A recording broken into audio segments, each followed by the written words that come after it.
Ce lac, à 2000 mètres d'altitude, inonde les réseaux sociaux.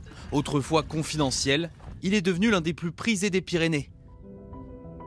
Mais ce que les vacanciers ne voient pas sur les réseaux, c'est le parcours pour y accéder. 3 heures de marche, 1000 mètres de dénivelé et un sentier parfois chaotique attendent les marcheurs. Pas toujours bien préparés, à tel point que certains hésitent à rebrousser chemin. Autre problème lié à la surfréquentation, les incivilités. Comme ici, des déchets en pleine nature, des tentes de bivouac déchirées, abandonnées par des randonneurs. Pour mettre en garde les visiteurs, ces professionnels viennent à leur rencontre. Est-ce que vous avez deux minutes à nous accorder ou... L'occasion aussi de vérifier leur matériel.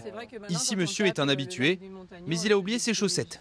Donc, heureusement que vous aviez 2 t-shirts. C'est ça, les t-shirts de rechange que j'avais prévu pour le retour, pour se changer. Ok. Et en fait, on est obligé en fait, de faire cette sensibilisation pour aller au contact de ce nouveau public, entre guillemets, qui est souvent moins aguerri et qui ne va pas avoir les bons gestes et les bons comportements, pas volontairement, mais souvent plus par méconnaissance en fait.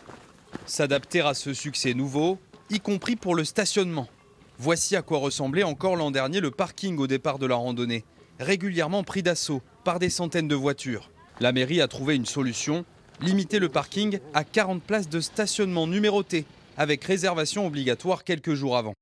Par rapport à l'année passée, il y a à peu près 2 fois moins de véhicules. On n'interdit pas, mais on maîtrise, on essaye de réguler.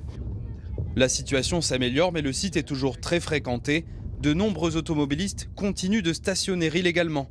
La mairie verbalise quotidiennement.